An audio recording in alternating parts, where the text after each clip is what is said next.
Selamat pagi untuk anak-anakku semua. Pagi ini kita akan melanjutkan materi kita pada 2 minggu yang lalu mengenai ketenaga kerjaan. Dengan KD 32 menganalisis permasalahan tenaga kerja dalam pembangunan ekonomi. 42 menyajikan hasil analisis masalah ketenaga kerjaan dalam pembangunan ekonomi dan cara mengatasinya.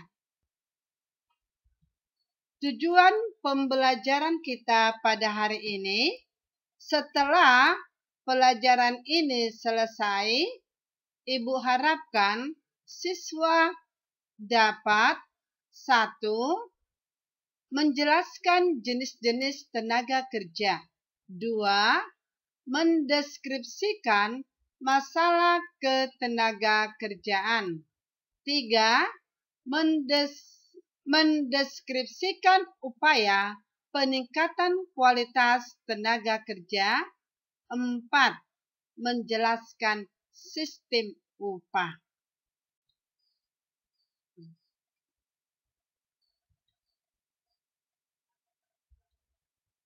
Jenis-jenis tenaga kerja. Jenis-jenis tenaga kerja ada 2. 1. Berdasarkan kegiatannya. 2. Berdasarkan keahliannya. Oke.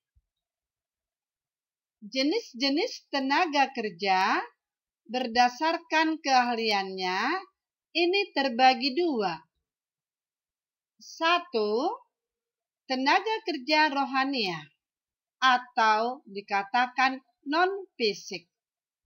Tenaga kerja rohaniah atau dikatakan juga tenaga kerja rohani adalah tenaga kerja dalam pekerjaan lebih banyak menggunakan pemikiran atau dikatakan otak yang bekerja, gagasan, ide, dan sebagainya.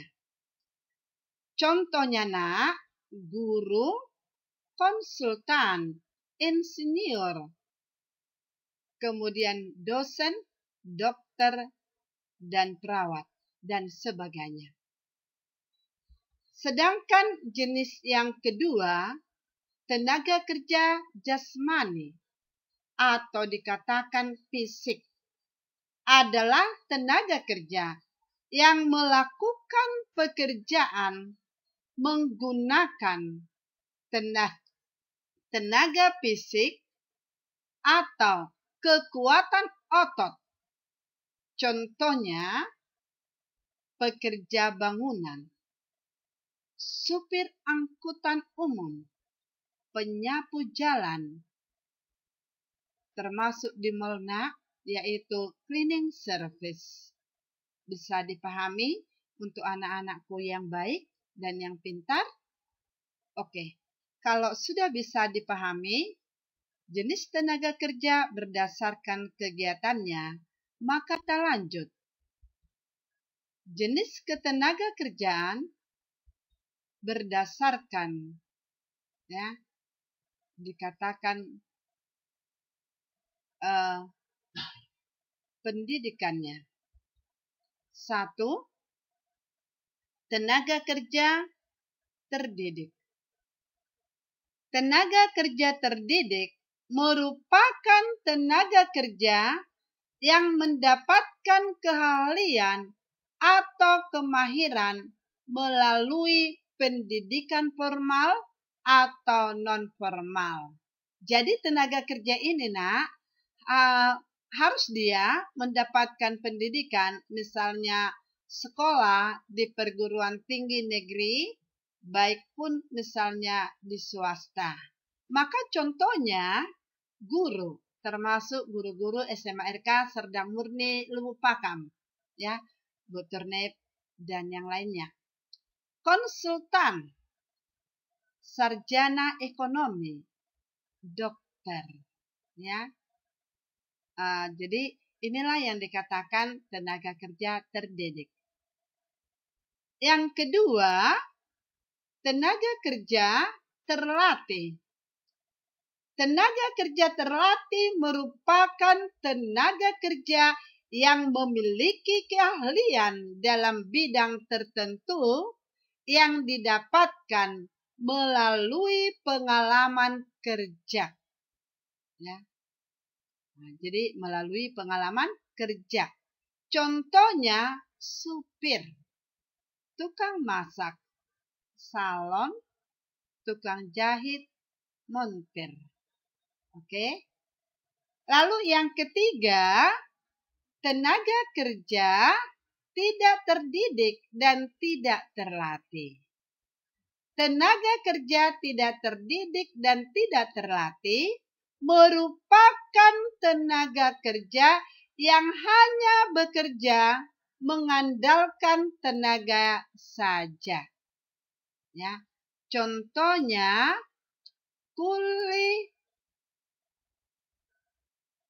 buruh angkutan, buruh pabrik, pembantu rumah tangga, penyapu jalan, ya. Misalnya di jalan raya, Nak, pengangkut sampah. Ini adalah yang dikatakan tenaga kerja tidak terdidik dan tenaga kerja tidak terlatih. Oke, anak-anak Ibu bisa paham? Nah, kalau sudah paham, mari kita lanjutkan materi yang berikut mengenai masalah ketenagakerjaan. Masalah ketenagakerjaan di Indonesia. 1. Tingkat pengangguran yang tinggi. Data Badan Pusat Statistik atau BPS bulan Agustus 2015, angka pengangguran mencapai 7,56 juta orang dan total angkatan kerja 122,38 juta orang. Yang kedua, jumlah angkatan kerja yang tinggi.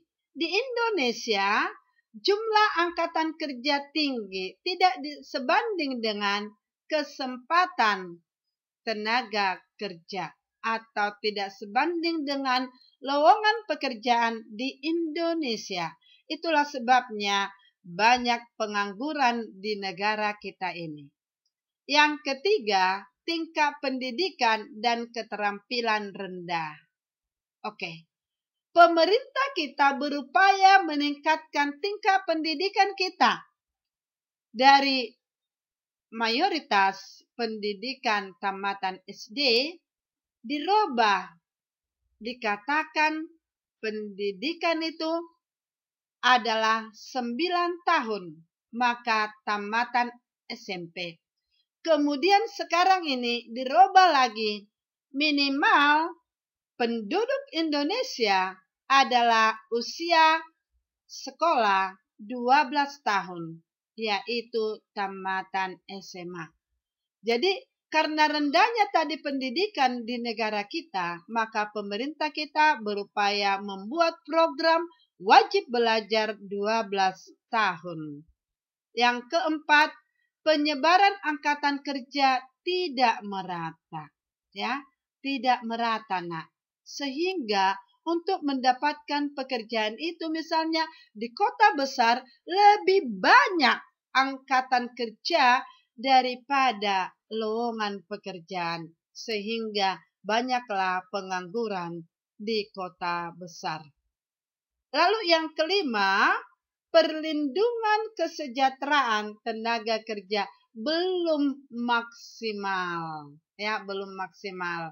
Baik misalnya dari pihak pemerintah, dari pihak pengusaha atau perusahaan, dan juga termasuk dari pihak tenaga kerja itu sendiri. Banyak tenaga kerja Indonesia belum mengasuransikan jiwanya. Oke? Nah, sehingga misalnya kalau terjadi kecelakaan dalam pekerjaan, perusahaan tidak menjamin, maka tenaga kerja juga akan mengalami nasib keburukan. Nah, bisa dipahami untuk anak-anakku yang pintar? Oke, kalau sudah bisa, maka kita lanjut. Upaya peningkatan kualitas tenaga kerja. Dalam peningkatan kualitas tenaga kerja, pihak-pihak yang bertanggung jawab dalam peningkatan mutu tenaga kerja di Indonesia. 1. Pemerintah. Pemerintah berupaya meningkatkan mutu tenaga kerja melalui pusat latihan kerja. Misalnya melalui Departemen Tenaga Kerja, di sana ada dikatakan BLK, Badan Latihan Kerja. Ya, jadi di sana ada pelatihan dalam peningkatan mutu tenaga kerja. Yang kedua, pihak swasta atau perusahaan. Pihak swasta berupaya meningkatkan mutu tenaga kerja, maka perusahaan bekerja sama dengan pihak sekolah atau kampus untuk mengadakan latihan kerja atau sering dikatakan magang untuk siswa atau mahasiswa. Misalnya untuk kejuruan SMK, baik teknik maupun misalnya akuntansi, mereka ada kesempatan untuk latihan kerja, ya, baik di pihak perusahaan maupun di pemerintahan. Demikian juga misalnya untuk mahasiswa. Lalu yang ketiga adalah dikatakan individu. Upaya peningkatan mutu tenaga kerja harus berasal dari individu atau tenaga kerja itu sendiri. Maka upayanya yang pertama atau A, membekali berbagai hal yang dikehendaki oleh perusahaan. Contohnya skill, ya, baik misalnya di bidang berbahasa, baik bahasa Inggris, bahasa Indonesia, maupun di bidang komputer. Lalu yang kedua adalah atau B, menanamkan jiwa wira swasta. Pemerintah kita menghendaki bahwa setiap warga negara Indonesia itu harus memiliki wira swasta.